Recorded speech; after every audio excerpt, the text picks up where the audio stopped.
네, 저와 함께 인사 나누시겠습니다. 하느님의 은혜가 여러분과 함께 하시기를 바랍니다.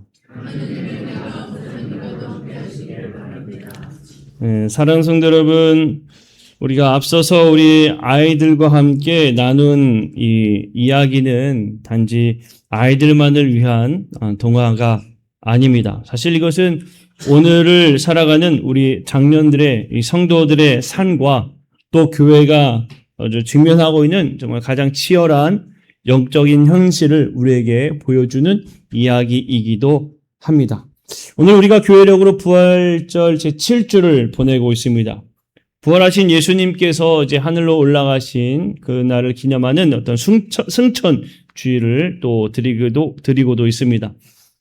우리 이 날을 이제 지나서 예수님이 약속하신 성령을 기다리는 성령 강림절을 또 기다리는 그 바로 전주일이 됩니다.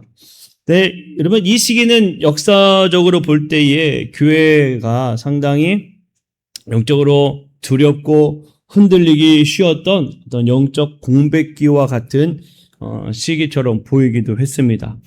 왜냐하면 예수님은 이제 곧 십자가에 못 박혀 죽으신 것뿐만 아니라 다시 이제 하늘로 올라가시고 나서 또 이 세상 가운데 남겨진 제자들을 향한 이 핍박은 여전하고요.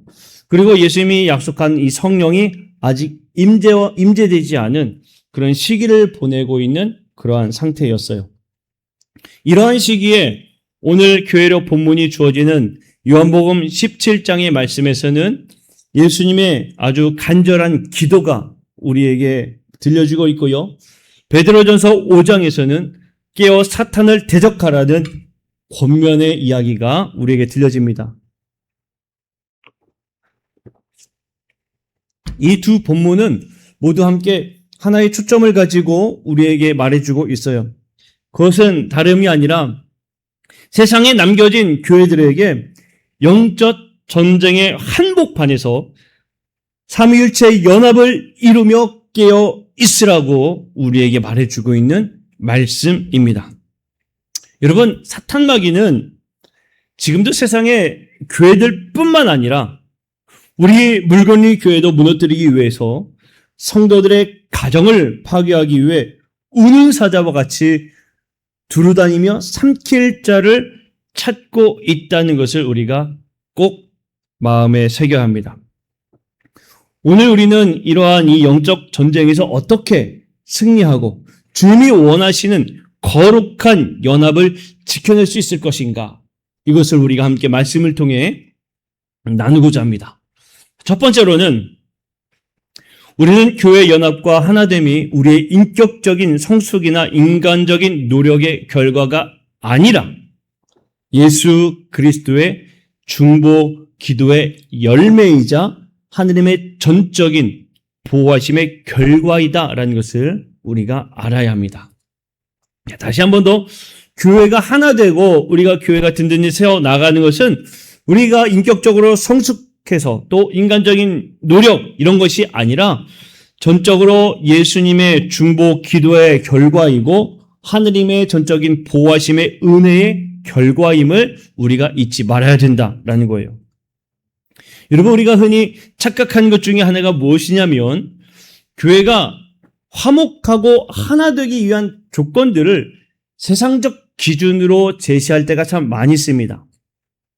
예를 들면 교회가 더 하나 되기 위해서는 성도들이 모두 다 더 성품이 온화해져야 한다라는 생각들을 할 때가 있고, 때로는 목회자의 리더십이 뛰어나야 한다라고 생각할 때도 있고, 때로는 교회의 시스템이 잘 갖추어짐으로 인하여서 분쟁이 없을 것이다라고 생각을 한다는 거예요. 그러나 오늘 우리에게 주는 말씀은요, 그러한 것들은 오히려 교회의 본질을 잘 지키는 것들이 아님을 우리에게 알려주고 있습니다. 요한복음 17장 11절에서 십자가를 앞에 두고 있는 예수님께서 하신 그 기도에 우리는 귀를 기울일 수 있어야 돼요. 요한복음 17장 11절에 보면 거룩하신 아버지여 내게 주신 아버지의 이름으로 그들을 보존하사 우리와 같이 그들도 하나 되게 하옵소서. 예수님께서 기도하셨습니다.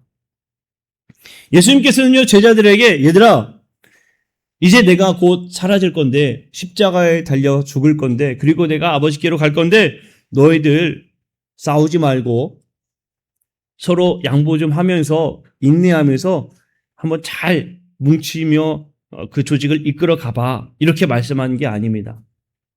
그때까지 제자들은요, 상당히 무능력했습니다.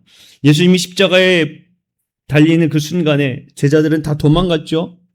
심지어는 예수님을 가장 적극적으로 따랐던 베드로조차도 배신하여 떠나갔어요. 예수님은 이 사실을 너무나 잘 알았습니다. 잘 아셨기 때문에 그들을 위해서 아주 처절하게 기도하시는 것이 아버지의 이름과 아버지의 보호하심, 보존하심에 그 예수님이 기도하며 위탁하고 있는 것입니다. 여러분, 교회를 우리가 한번 가만히 보면요, 교회가 하나 되기 쉬운 공동체는 절대로 아닙니다. 여기 모인 한 사람 한 사람을 한번 생각해 보십시오. 모두가 다 동일한 성품을 가지고 있는 것도 아니고 동일한 생각을 가지고 있는 것도 아닙니다. 심지어 자라온 환경도 다 다릅니다. 정치적인 성향도 다 다르고요. 생각하는 가치관도 다 다릅니다. 삶의 상처와 예민한 부분도 모두가 다 다릅니다. 어찌 보면 그냥 그대로 가만히 두면은 더 갈라지기 쉽고요. 다툼이 일어나기 쉬운 것이 우리 인간들의 그 모습이에요. 그럼에도 불구하고 교회가 지금껏 깨어지지 않고 예수 그리스도 이름 안에서 한 가족으로 예배할 수 있는 진짜 이유는 어디 있느냐? 그것은 우리가 잘내야 잘나서가 아니라 바로 지금도 우리 주님이 하느님 우편에서 우리를 위해 기도하고 계시기 때문에, 하느님의 이름으로 우리를 보호하시며 지켜주고 계시기 때문에 우리가 이렇게 하나된 모습을 가질 수 있다는 사실입니다. 그러니까 교회의 하나됨의 출발점은요, 우리가 한 사람 한 사람 모여서 잘 되는 어떤 인간적 노력이 아니라 순수하게 어디서부터 내려오는 거느냐? 하나님께서 주시는 은혜에서 시작된 것임을 여러분 우리가 꼭 기억해야 될 줄로 믿습니다. 그러니 우리 교회의 하나됨에 늘 하느님의 은혜가 먼저이다라는 사실을 마음에서 떠내보내서는 안 된다는 거예요. 둘째로, 사탄 마귀가 우리를 삼키기 위해서 사용하는 가장 강력한 무기는 바로 교만과 염려라는 겁니다. 그리고 이 교만과 염려는 우리를 공동체로서부터 멀리 떨어뜨려 고립시킨다라는 거예요. 베드로전서 5장에 베드로가 마귀가 우물사자같이 두루다닌다는 이 경고를 하기 직전에 6절, 7절 말씀을 보게 되면 어떤 말씀들을 하고 있느냐면, 하느님의 능하신 손 아래서 겸손하라. 겸손하라. 이렇게 말씀하셨고요. 또 7절에서는 너희 염려를 다 주께 맡기어라. 이렇게 이야기합니다. 사탄이 공격할 것에 대한 것을 말씀하기 전에 교만하지 말아라. 너희 염려를 다 주님께 맡겨라. 이렇게 말하고 있어요. 여러분, 우리가 아까 아이들과 함께 이제 나눈 이 이야기 속에, 말씀 속에서 아기 코끼리를 이 사자가 언제 공격했는가 하면 물에서 떨어져 나갔을 때에 공격했다고 했습니다. 사탄 마귀도 마찬가지입니다.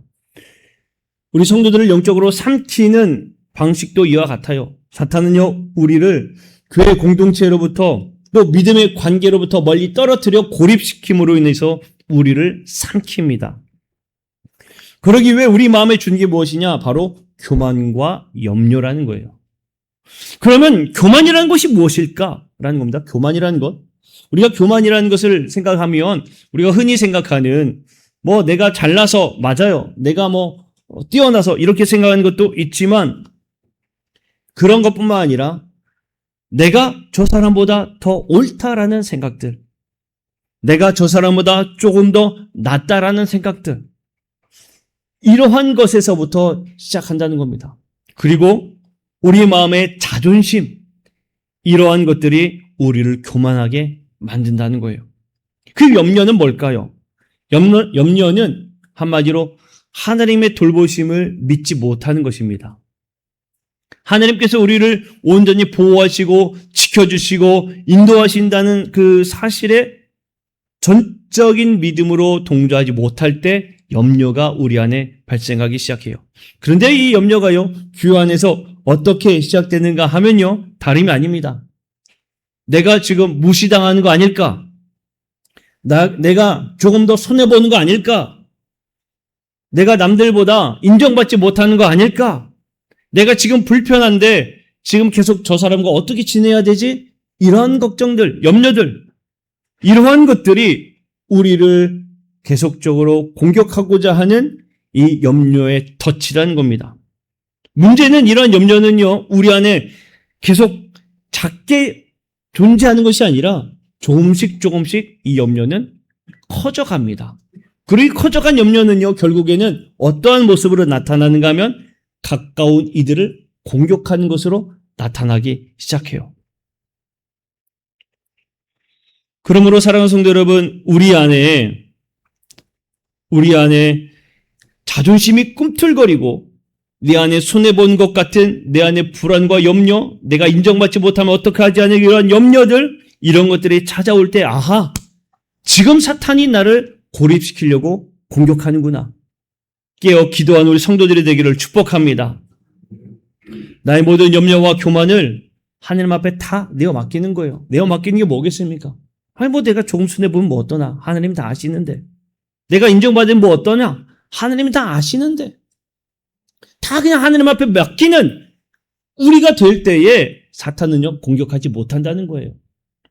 그러니 온전히 모든 것들을 다 주님의 돌보심을 전적으로 믿고 신뢰하고 그 손 아래에 있는 우리 모든 성도들이 되시기를 주님의 이름으로 간절히 축복합니다. 세 번째로 사탄 마귀를 이기는 방법은요, 믿음에 굳게 서 있는 것입니다. 그리고 대적하는 거예요. 그리고요, 교회가 더욱더 하나 되어서 복음의 증거로 살아내는 것, 이것이 승리하는 비결입니다. 9절 말씀해 보니까 베드로전서 5장 9절에서 너희는 믿음을 굳건하게 하여 그를 대적하라, 이렇게 이야기하고 있어요. 믿음을 굳건하게 하여 대적하라. 보호하라가 아닙니다. 방어하라가 아닙니다. 대적하라입니다. 대적하는 게 뭐예요? 싸우라는 거예요. 악한 사단과 싸우라는 겁니다. 적극적으로 싸우라는 거예요. 그 싸울 수 있는 강력한 무기가 뭐냐? 믿음이다라고 우리에게 말해주는 겁니다.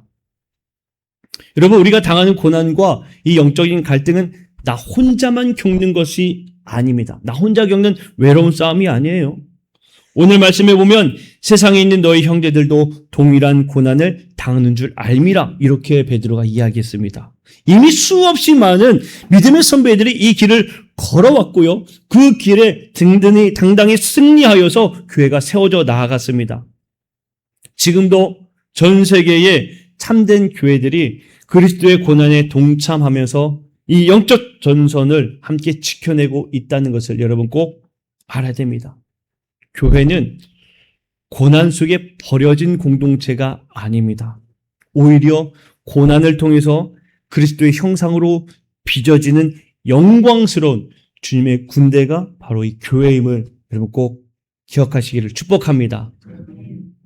미국에서 참 재미있는 실험을 했습니다. 어떤 실험을 했는가 하면, 우리는 이런 마음을 가질 때가 있습니다. 뭐냐면, 아니 고난이 없이 그냥 평안하고 어려움이 없는, 화목하고 이러면 참 좋지 않을까? 이게 정말 하나님이 우리에게 준 천국과 같은 삶만 계속되면 좋지 않을까 하는 생각을 갖잖아요. 그렇지 않습니까?